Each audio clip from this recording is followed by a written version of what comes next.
কণ্ঠ পরিবর্তন করে, মানে মহিলার কণ্ঠ বানাইছেন, বানায় এসে বলতেছেন কি হয়েছে তোমার, চিল্লাচ্ছ কেন? তখন আবু রাফে আবার বলতেছে কে যেন আমার উপর হামলা করেছে। যখন এই দ্বিতীয়বার বললেন কে যেন হামলা করেছে, ওই আওয়াজের দিকে লক্ষ্য করে আব্দুল্লাহ বিন আতিক আবার হামলা করলেন। দ্বিতীয় হামলায় তার জীবন শেষ। সাহাবীদের জামানাতে কোনো ব্যক্তি যদি আল্লাহর নবীর নামে কটূক্তি করত, সাহাবীদের জীবন দিয়ে হইলেও ওই ব্যক্তিকে দুনিয়া থেকে বিদায় করে ছাড়ত, দুনিয়া থেকে বিদায় করে ছাড়ত। একবার আবু রাফে নামে একজন নাস্তিক, সে আল্লাহর নবীকে গালি দেয়, আল্লাহর নবীর শানে বেয়াদবি করে। এই কথা একজন সাহাবীর কানে আসছে, আব্দুল্লাহ বিন আতিক রাদিয়াল্লাহু আনহুর কানে। আব্দুল্লাহ বিন আতিক রাদিয়াল্লাহু আনহু বলতেছেন, ইয়া রাসূলুল্লাহ, আমার বাবাকে নিয়ে যদি গালি দিত মাইনা নিতে পারতাম, আমার মাকে নিয়ে যদি গালি দিত মানতে পারতাম, আমাকে নিয়ে গালি দিল আমি মানতে পারতাম, কিন্তু এই আবু রাফে তো আমার প্রাণের চাইতে প্রিয় ব্যক্তিকে গালি দিছে, আমার প্রাণের চাইতে প্রিয় ব্যক্তিকে গালি দিছে। ইয়া রাসূলুল্লাহ, আপনি আমাকে অনুমতি দিন, তাকে দুনিয়া থেকে বিদায় করে দিই। আল্লাহর নবী বললেন, যাও, তোমাকে অনুমতি দেওয়া হলো, কারণ যে ব্যক্তি নবীকে গালি দিবে সে দুনিয়ায় থাকার উপযুক্ততাই নাই, উপযুক্ততা হারায় ফেলে, যাও, তোমাকে অনুমতি দেওয়া হলো। আব্দুল্লাহ বিন আতিক রাদিয়াল্লাহু আনহু অনুমতি পেয়ে গেলেন, সুদূর খায়বারের দিকে গেলেন। খেয়াল করে শুনবেন, খায়বারে যাওয়ার পর সন্ধ্যা হয়ে গেছে, কয়েকজন 5জন সাথী আরও সাথে ছিল, তাদেরকে বললেন তোমরা একটু থাকো, আমি সামনের দিকে যাই, দেখি কিছু করা যায় কিনা, দুর্গের ভিতরে ঢুকা যায় কিনা। আবু রাফে ছিল অনেক ধনী ব্যক্তি, অনেক বড় দুর্গ ছিল, দুর্গের ভিতরে ঢুকার জন্য আব্দুল্লাহ বিন আতিক রাদিয়াল্লাহু আনহু পলিসি করলেন, মাথা ঢেকে একেবারে জড়োসড়ো হয়ে দেয়ালের পাশেই বসে রইলেন, ভাব দেখাইছেন যেন তিনি প্রাকৃতিক প্রয়োজন সারতেছেন। যখন সন্ধ্যা হয়ে আসছে তখন দারোয়ান বলতেছে, হে বাইরে কেউ আসো নাকি, ভিতরে ঢুকবা, ভিতরে ঢুকার থাকলে ঢুকো, এখনই বন্ধ করে দেওয়া হবে। আব্দুল্লাহ বিন আতিক বলতেছেন, এই তো মুখ্যম সুযোগ। উনি মাথাটা একটু ঢেকে, মুখটা ঢেকে ভিতরে ঢুকে পড়লেন। ঢুকে ঘোড়ার যে আস্তবল, ঘোড়া রাখে না, ঘোড়ার আস্তবলে পলায় রইলেন। আর দেখতেছেন যে দারোয়ান চাবিটা কোথায় রাখে। দেখলেন যে চাবিটা ওই দরজার গেটের পাশে একটা আংটাতে ঝুলিয়ে রাখছে। আব্দুল্লাহ বিন আতিক রাদিয়াল্লাহু আনহু যখন দারোয়ান চলে গেল, কিছুক্ষণ পরে বের হয়ে ওই চাবিটা হাতে নিয়ে দরজা খুলে বাকি যারা ছিল এদেরকে ভিতরে ঢুকাই দিয়েছেন, নিয়ে আসছেন, দুর্গের ভিতরে ঢুকাইছেন। ঢুকানোর পর দুর্গের উপরে যাবে, দেখে যে ওই আবু রাফে, নাস্তিক আবু রাফে, সে তার বন্ধুদেরকে নিয়ে আড্ডা আসর বসাইছে। এই মুহূর্তে তো আর সম্ভব না কিছু করা, তো আড্ডা শেষ হওয়া পর্যন্ত আব্দুল্লাহ বিন আতিক এবং তার সহযোগীরা অপেক্ষা করতেছেন। অপেক্ষার প্রহর গুনতে গুনতে যখন তাদের আড্ডা শেষ হইল, আড্ডা শেষ হয়ে তারা যখন চলে গেল, প্রত্যেকের রুমে রুমে চলে গেল, তখন আব্দুল্লাহ বিন আতিক একে একে করে সিঁড়ি বেয়ে বেয়ে বেয়ে বেয়ে ওপরের দিকে উঠলেন। আবু রাফের যে কক্ষ, সেই কক্ষের সামনে গিয়ে করাঘাত করলেন। করাঘাত করার পর তার স্ত্রীর সামনে এসে বলল, কে?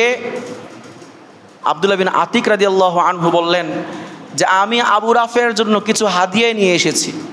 কি বললেন? আবু রাফের জন্য কিছু হাদিয়া আনছি, দরজাটা খোলো। দরজা খুললো, ডাক দিলেন, আবু রাফে তুমি কোথায়? অন্ধকার ছিল রুম, কে কোথায় আছে দেখতে পাইতেছে না। আবু রাফে তুমি কোথায়? আবু রাফে বলতেছে, কে আসছো? আমি তো এখানে। যেখান থেকে আবু রাফের আওয়াজটা আসতেছে ওই দিকে লক্ষ্য করে তরবারি দিয়ে আঘাত করছে, কিন্তু আঘাতটা জায়গা মতো পড়ে নাই, লক্ষ্যভ্রষ্ট হয়েছে, মিস্টেক। কিন্তু আবু রাফে বুঝতে পারছে কেউ একজনের উপর হামলা করছে। আবু রাফে চিল্লাচিল্লি শুরু করলো, কে যেন আমার উপর তলোয়ার দিয়ে আঘাত করেছে, তলোয়ার দিয়ে হামলা করেছে।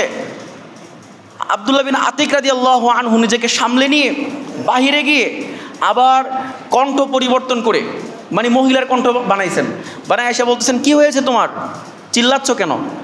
তখন আবু রাফে আবার বলতেছে, কে যেন আমার উপর হামলা করেছে।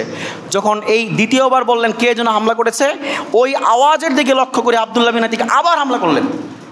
দ্বিতীয় হামলায় তার জীবন শেষ। জীবন শেষ হওয়ার পর দৌড়িয়ে আব্দুল্লাহ বিন আতিক ওই সিঁড়ি বেয়ে নামতেছেন। চাঁদনি রাত্র ছিল। আব্দুল্লাহ বিন আতিক বলেন, চাঁদনি রাত্র ছিল, আমি মনে করেছি সিঁড়ি শেষ, নামতে গিয়ে আমি পা পিছলে পড়ে গিয়েছি, পড়ে গিয়ে আমার গোছার মাঝখানের হাড্ডি ভেঙে গিয়েছে। আব্দুল্লাহ বিন আতিকের মাঝখানের হাড্ডি ভেঙে গেছে। আচ্ছা, কোনো ব্যক্তির হাড্ডি ভাঙার পরে কি সে চলতে পারে, হাঁটতে পারে?